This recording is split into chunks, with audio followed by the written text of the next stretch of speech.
अस्सलाम वालेकुम। जैसा कि आप सब लोगों को पता है कि आजकल जो फ़लस्तीन के मामला चल रहे हैं और अब तो मामला चलते चलते भी काफ़ी टाइम हो गया और लोग इस चीज़ को भूलना भी शुरू हो गए या कुछ लोग इस चीज़ के यूज्ड टू हो गए तो उन्हें इतना फ़र्क नहीं पड़ रहा है। खैर, एक अजीब व गरीब सी कैफियत है लोगों के दिलों में।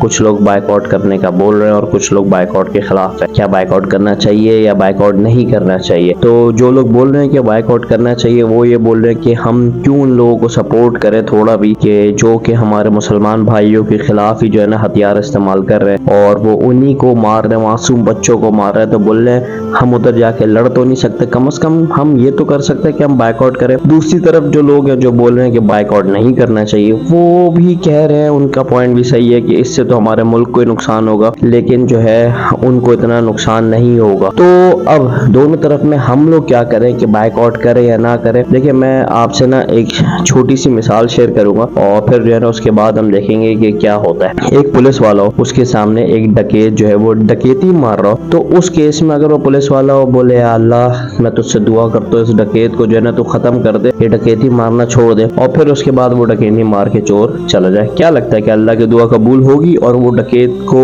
उसी वक्त हार्ट अटैक आएगा और वो मर जाएगा, या फिर कुछ भी नहीं होगा वो डकैती करके चला जाएगा? ऐसा ही है। फिर इसके बाद क्या जब क़यामत के दिन जब अल्लाह सवाल करेंगे, क्या इस पुलिस वाले से सवाल होगा इस बात का कि भाई तुम्हारे पास तो गन थी, तुमने फिर उस डकैत को हाथ से क्यों नहीं रोका? या फिर उसको बोल के छोड़ दिया जाएगा नहीं चलो तुमने दिल में बुरा जाना, तुमने कम से कम दुआ तो की इस चीज के लिए कि जो है कि भाई कि वो डकैत जो है वो डकैती ना करे?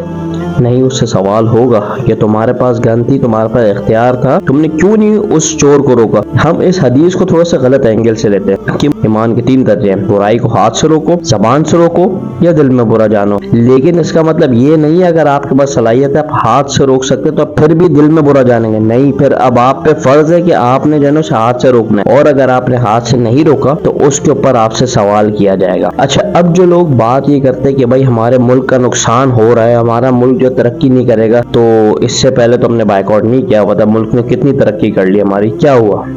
कोई फायदा नहीं। अभी तक हमारे मुल्क की हालत बुरे से बदतर ही होते। आप बोलते नहीं यार और बदतर होते चले जाएंगे, और भी तो बदतर है तो और बदतर हो जाएंगे। ओके, चल इस पे भी बात करते हैं। देखिए, एक चीज याद रखिएगा, एक फौजी जब जंग होती है मुल्क में तो वो जब लड़ने जा रहा होता है, तो अगर वो फौजी भी इसी तरह सोचे कि यार मैं जा रहा हूँ ना मेरी जान का नुकसान होगा, मेरे जो है बीवी बच्चों का नुकसान हो जाएगा, बोलते नहीं यार मैं तो नहीं लड़ता। इसी तरह फौज, सारे फौज, पाकिस्तानी फौज अगर यही सोचना शुरू कर दे यार नहीं नहीं नहीं हम जाएंगे तो मुल्क के तो इतने सारे लोग मर जाएंगे, हम तो इतने सारे मुल्क को सपोर्ट कर रहे हैं, मुल्क को डिफेंड कर रहे हैं, हम जाते ही नहीं, छोड़ो भाई हम घर में ही रहते हैं, बिलाजे में जाएंगे नुकसान होगा, तो फिर क्या होगा? अगर वो भी नुकसान और फायदा, देखिए कुछ चीजें ऐसी होती है उसमें आप नुकसान और फायदा नहीं देखते, वो करनी होती तो बस वो करनी होती है। देखिए, अगर आप पे किसी ने हमला कर दिया ना, तो अब आपके पास असला हो या ना हो आप उसे डिफेंस करेंगे लाजमन, क्योंकि अगर आप डिफेंस नहीं करेंगे तो फिर आप क्या करेंगे? आपको डिफेंस करना लाजिम हो जाएगा और आप लाजमन उसको डिफेंस करेंगे, भले ही आप उससे ताकत में बहुत कम हो। इसी तरह इसी सिचुएशन में अब हम लोग जिहाद पे तो जा नहीं सकते, ठीक है, हम लड़ने भी नहीं जा सकते। फंडिंग जो कर रहे हैं वो तो अल खिदमत, दूसरे लोग जो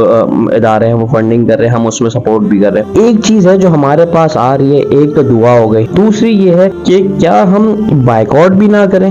मतलब जो हम बाइकआउट करें, लेट सपोज हम टोटल जो बाइकआउट करते हैं उनकी इकोनॉमी में लेट सपोज 10% जो है वो फर्क पड़े, तो हम ये 10% भी उन्हें सपोर्ट क्यों करें, ये जानते हुए कि वो हमारे भाइयों के खिलाफ इस्तेमाल कर रहे हैं। खैर, मैंने जो अपना पॉइंट क्लियर करना था मैंने पॉइंट क्लियर कर दिया है कि जानता हूं कि इस वक्त जो है ना ज्यादा परेशान वो लोग हैं जो कुछ ना कुछ उन्हीं कंपनियों के अंदर जॉब कर रहे हैं जिसका हम बाइकआउट करने का कह रहे हैं, और उनका पॉइंट वैलिड है। हमें होना यही चाहिए कि हमें पता है कि हमारे खानदान का एक फर्द जो है वो किसी मैकडोनल्ड में काम करता है, किसी पेप्सी की कंपनी में काम करता है, तो हम उसको बोले हैं तुम जॉब छोड़ो और तुम्हारा जो घर का खर्चा है वो हम देखेंगे। कि दोनों तरफ से बराबरी होनी चाहिए, ये नहीं कि जो बंदा जॉब कर रहा है तो सिर्फ उसी के साथ बोला जाए, उसी को बोला जाए कि तुम कुर्बानी दो। दोनों तरफ बराबरी होनी चाहिए, अगर वो कुर्बानी दे रहा है तो आपको भी कुर्बानी देनी चाहिए और आपको उसका सपोर्ट करना चाहिए। मैंने अपना पूरा मैसेज आप लोगों के सामने रख दिया है कि अब आप लोग खुद बेहतर डिसाइड कर सकते हैं कि क्या आपको बाइकआउट करना चाहिए या बाइकआउट करना नहीं चाहिए।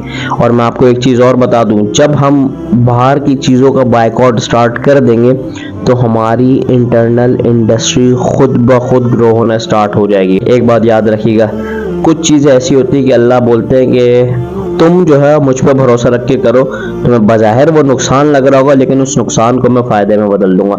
एक बात याद रखिएगा, नुकसान फ़ायदा हर चीज़ अल्लाह के हाथ में। हम फ़लस्तीन की मदद फ़लस्तीनी होने की वजह से नहीं कर रहे, हम किसी इंसान की मदद इंसान होने की वजह से, हम हर चीज़ की मदद इसलिए करते हैं कि हमारे अल्लाह का हुक्म है। हम अगर किसी मुसलमान के ऊपर रोते हैं या किसी नॉन मुस्लिम पर भी रोते, तो इसलिए रोते हैं वो अल्लाह का हुक्म है। हम अल्लाह के हुक्म के ताबे, और जब हम कोई अमल अल्लाह के हुक्म के लिए करेंगे, उसमें अगर बज़ाहिरी नुकसान दिख भी रहा होगा, तो अल्लाह उस नुकसान को फ़ायदे में बदलने पर कादिर है।